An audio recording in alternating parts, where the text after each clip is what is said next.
Back again. Let me get everything straight. Welcome back to the N.y.a show as we dive right into another story that we have about get on Uber and Lyft.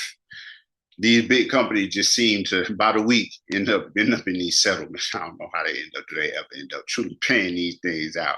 But once, let's go with what we have here, which is Uber and Lyft to pay $328 million to settle dispute over taxes and fees paid by New York drivers. So basically, in this story, it was like a lot of fees that got pushed on to the drivers, was really meant to go on the customer, and that's what I got from it truly by the time I got to the end. And this is by Anthony.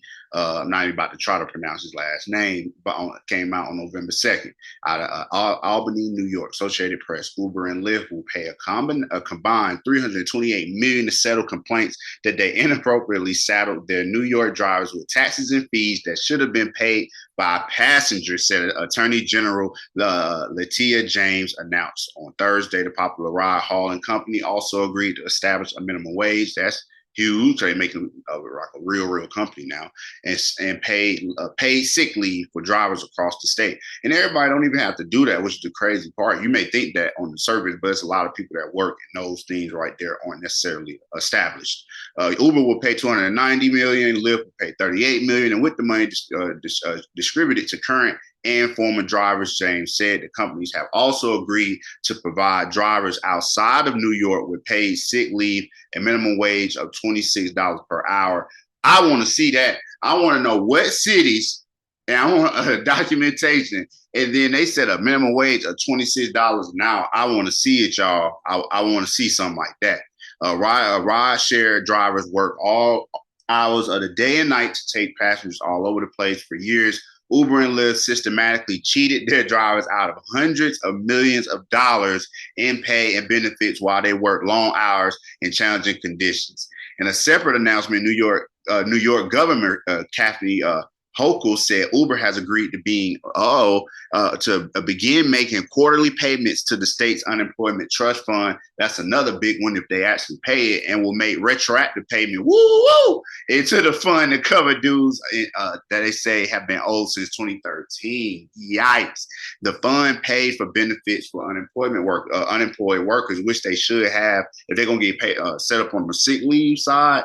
In the minimum wage, then they just come with it too. State and federal laws block the disclosure of how much Uber will contribute to the fund, the governor's office said, so we won't know that. Uber and Lyft have become ambiguous in New York, and the easy use app largely subplanted into the city's economic yellow taxi cabs. As they have taken over, the company has been slow to adjust to labor regulations because they don't care, and have been balked at providing drivers basic labor protections and benefits. So that's not to say that Uber and Lyft don't do what they're supposed to do. It's not to say that if you were a driver and you actually log into the system and you see what they got going on, that they're not benefits, because they did make all of these things into their apps because of lawsuits like this coming along. The unfortunate part is that it ain't spread, and it's still not truly what it's supposed to be, which is paid time off and that minimum wage, because a lot of times the rates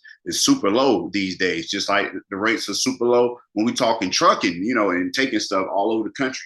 Rates are low. Everybody want to get the same job that they was getting before, but for even less. Now, we waited a long 8 years. This, multi-billion-dollar corporations like Uber and Lyft.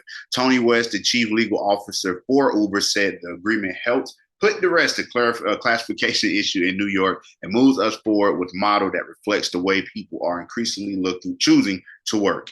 Now, Lyft's chief policy officer, somebody from over on the Lyft side, Jeremy Bird, said in a statement, "This is a win for drivers and one we are proud to have achieved with the New York Attorney General's office." In California, a court this year ruled that ride hauling and delivery companies like Uber and Lyft can continue to treat their California drivers as independent contractors, meaning they're not entitled to benefits like paid sick leave and unemployment insurance. So let me know what your thoughts are on that. Do you use Uber or Lyft at all? Do you think it's fair for them to get these changes, and not and unfair for them still to tell the workers in California, nah, don't give a fuck what they say.